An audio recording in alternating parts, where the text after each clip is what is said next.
And now, the Little Italy of Los Angeles podcast with host Deborah Zara Kobylt. Thanks so much, Kurt, for that introduction. And thank you, everybody, for joining us today for Little Italy of Los Angeles podcast. We have on the phone with us today, Edoardo Marino. Thanks very much for joining us. Thank you. Yeah, we're excited to have you. And you are the co-owner of La Siciliana restaurant down in San Pedro. And we're very excited to have you on to talk about your restaurant, your life coming over here from Italy and San Pedro. And what's interesting is this weekend, we didn't have too much to do on Saturday, so we decided to just drive down and see what was going on in San Pedro. There I am with you and your mom. And we ended up eating at your restaurant, right? Along the sidewalk there. You had tables out. There's you and mom. Beautiful. And there's my husband with his scarf around his neck. It was a most wonderful, wonderful meal, Edoardo. I have to tell you. I got the Sicilian pizza. And I tell you what's great about it is your dough. It was so light. It's not like a lot of the Sicilians I've had where it keeps you full for 2 days. It was light and fluffy. And I know you're known for that, aren't you? The Sicilian pie. Yeah. Oh, yeah. We take good care of our dough. We let it rest for at least 48 hours. We use a ton of water on it. And so that's why it's nice and crunchy on the outside, but like little doughy in the inside. And that is why also it's not so heavy in your stomach. And that's why a lot of people love it. But that's how I was raised, having a pizza in Sicily. And as a street food, that's how they look. They look like squares or rectangular. We were never having a triangle, and it was not always super slim, but it was like a little on the thicker side, but it always had a nice crunch to it. So that's how my mom wants to have it, and that's how we like it. Well, your mom was telling me she gets to the restaurant with love, by the way. She loves doing this at 6 a.m, and sometimes she's there until 1 o'clock in the morning.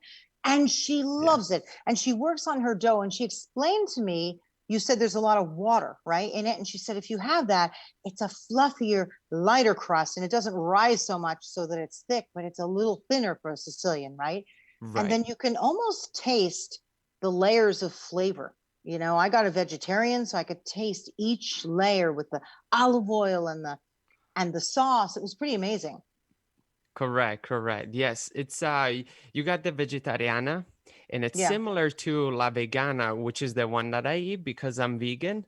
And yes, the dough does not it's perfect in amount that it doesn't overpower. Same thing with the sauce. There's a good amount where you could like taste it. And same thing with the veggies that my mom actually makes. That she grills them, season them, and then we all throw them in the pizza. And so whether you get a vegetariana that has cheese or the vegana that has no cheese, they're still going to be very flavorful. Well, all those grilled veggies and the perfect combination of the crust dough and the sauce. We love it. It was spectacular. It really was. And then you surprised us with cannoli. Thanks. It was just incredible. Some of the best food I've ever had. It was light, but so good. Oh my gosh. So tell me a little bit about you and your family. You came over here from Sicily with your parents. You were what, 12 years old, I think? Yes. In 2004, when I was 12, we came here and stayed in San Pedro specifically because my mother had a sister here that lived probably her whole life. I think she came when she was like when she was like a teenage, but she has lived here in San Pedro her whole life with her husband. And so we wanted to give it a shot because my brother and I wanted to pursue filmmaking. And my brother always wanted to work in the science field as a doctor or in biology. So we either had to move to Northern Italy or give a shot at LA, where my mother's sister lived. And we stayed for a year. We tried it out. And then next thing you know, I started going to Dana Middle School, then to Pedro High, then to Harbor College. And so now we're here. Yeah, and you studied filmmaking, right? You studied filmmaking where at Cal State LA, right?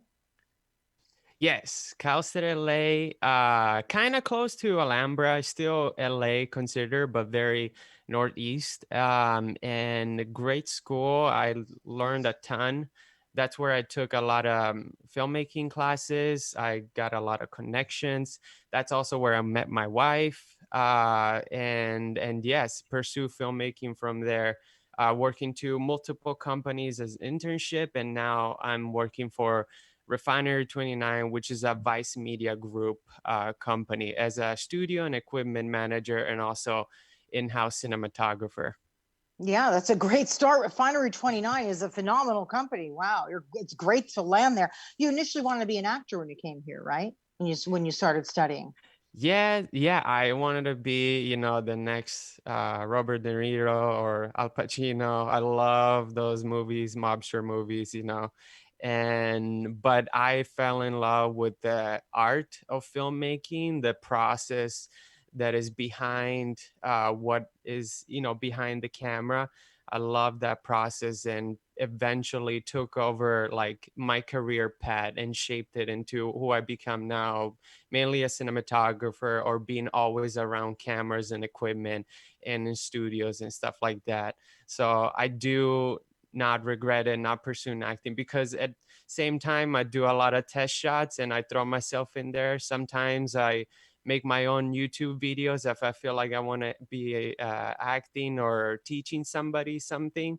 So I don't miss that at all. I'm still doing what I love.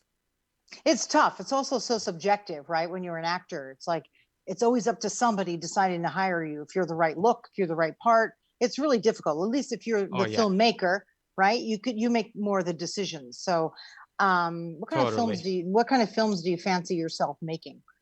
Ooh, I'm always a big fan of westerns. I love Sergio Oh, Leone. Yeah. And I always dreamed of making a western. It's very tough.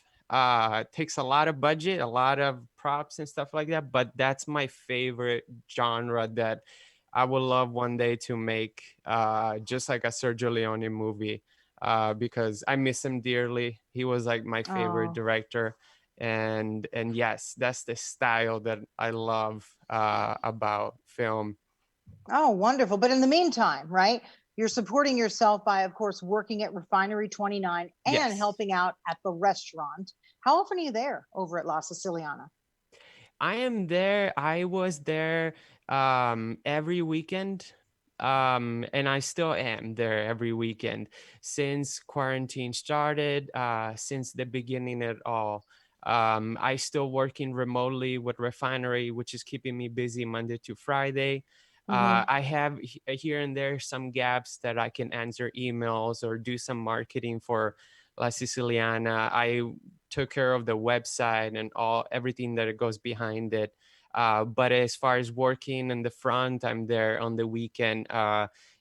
Showing support on my mom, bringing the restaurant moving forward, especially during these tough times where it's been challenging finding employees or anybody to come and help us.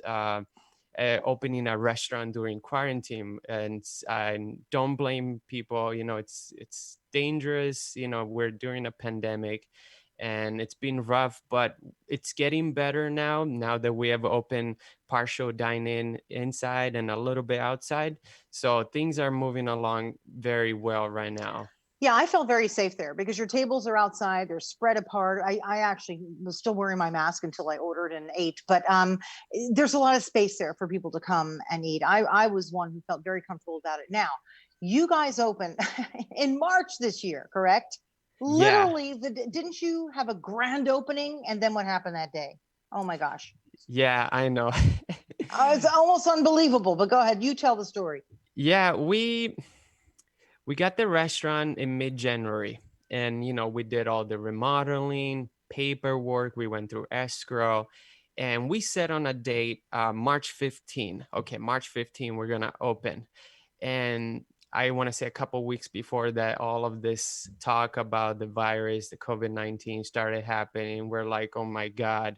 But we didn't back down. We did open March 15, which was the day Garcetti announced that restaurants will only be doing takeout only. Ugh. And so we had about a 3-hour grand opening. Joe Buscaino came, a ton of San Pedro locals came over, and come enjoy the food for just a couple of hours. And then next thing you know, we had to kind of kick Shut. everybody out because Oh, no.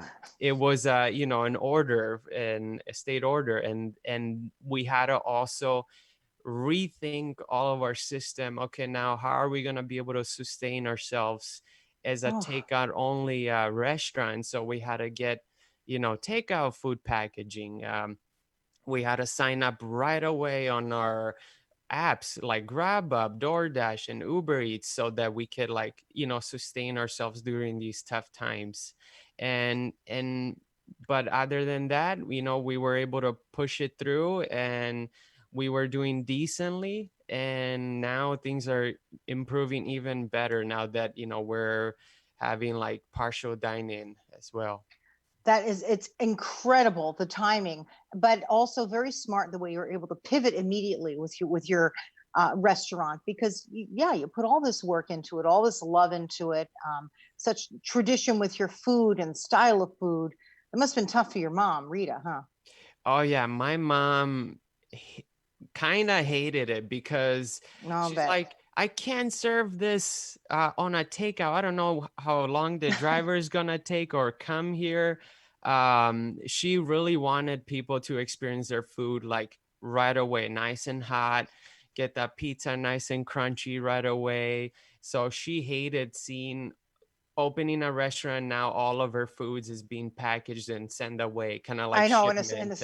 right, in a styrofoam box. It's like, oh no, this is not what I envisioned when I was thinking about the restaurant. But you made it, right? And now look, now you're serving customers. So I'm really glad Yes. that you managed to get over that hurdle. And hopefully now with summer and more people being outdoors, that you'll get more people coming, because the food. Let's talk a little bit about it. What are you so well known for with the food? Clearly, the Sicilian pizza, the best. Really, I'm not kidding, that I've ever had. And then, of course, you surprised me with the cannoli, which Yeah. I thought I would take it home because I didn't want to eat it, but I finished it before we left. Um, but I know you've got the spaghetti, the meatballs. My husband said were like the best he's ever had. Tell me what your mom really is most proud of, and what you're most known for there. I believe my mom is like most proud of her sauces because Mm. she really takes her time. For example, that shot of the ragu tagliatelle, my mom really takes her time to make ragu from scratch, and she doesn't serve it until it gets like settled for at least a day. So Wow. she takes her time. She loves making it, and so all that love is just put on the plate, whether it's ragu, pesto, marinara. Same thing with the sauce that goes in the pizza. That's all done from my mom, scratch by scratch. She does not like serving anything from canned. And so all those sauces, she shapes them in a different way. She puts them with beautiful tagliatelle, which are fresh noodles, or she'll do like lasagna, which is my favorite, which is a layered pasta with bechamel sauce, mozzarella cheese. And so all of her sauces just get to be played in different ways in different dishes that I think my mom just like shines her like expertise a lot. And Yeah. her sauces are just amazing. She was so proud to explain how she does some of her work, and we were amazed at how much time she spends there. But Oh, it's yeah. loved. It's love to her. That's her craft. That's her art. The way you're a Mm-hmm. filmmaker, that's what she does. That's her art. Yeah. Um, Yes. yeah. So, it's exciting. So you're part of the whole growth down there in San Pedro, right? How do you like living there? A guy who grew up in Italy, small town in Italy too, right?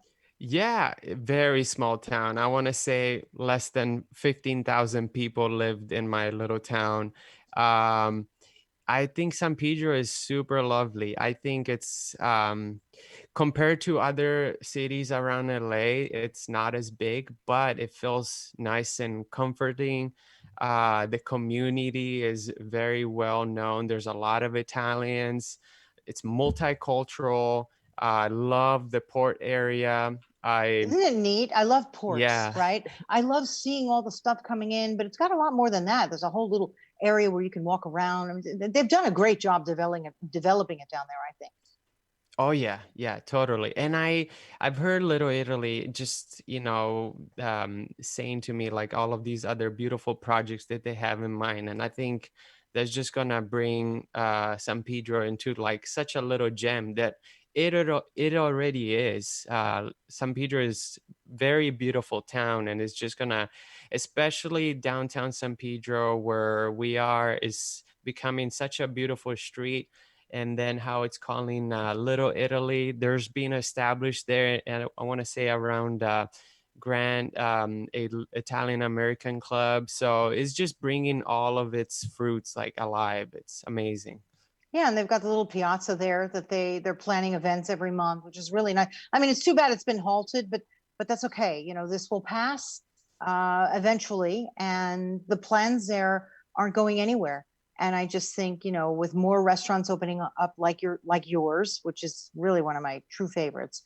You Thank you. know, little shops. I know they want to bring there. I think a very famous deli is coming there. I don't want to name it yet, just in case they didn't sign on the dotted line, but I'm pretty sure they did.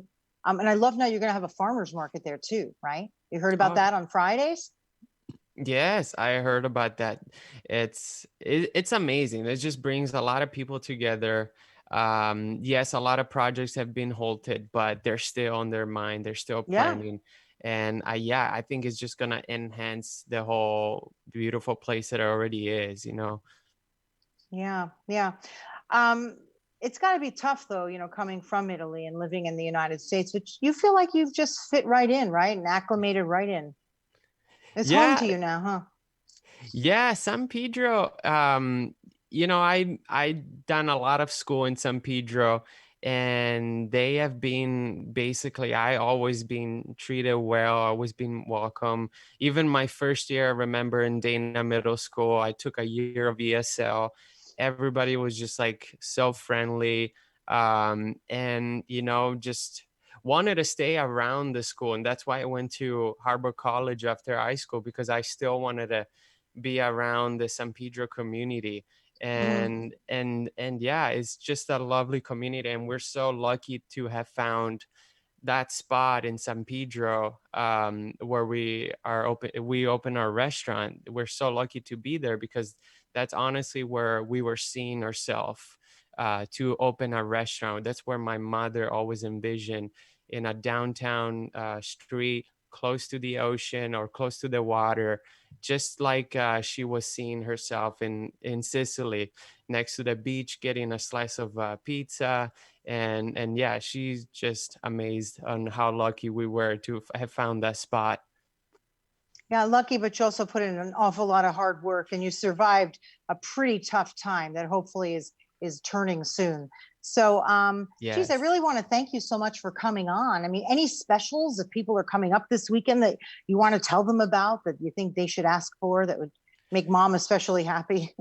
Yeah, my mom, she's kind of being obsessed with ravioli right now, and Mm, she has two new kinds of ravioli, mushroom ravioli and lobster ravioli. That oh, the lobster ravioli has a pink sauce, so it's kind of like a combination of marinara and Alfredo. mm-hmm. It's epic. It's amazing. And then the mushroom ravioli has that good Alfredo sauce that everybody loves about, with the combination of the mushroom ravioli. People have been loving them, whoever has been trying them. So those are the two items that we are kind of starting to include in our menu. But Mm-hmm. there's so many more that my mother wants to do. But at the same time, like you said, she has been working there night and day. So she's just slowly cranking them out Yeah, as long as she's keeping her restaurant alive and yeah. sustained.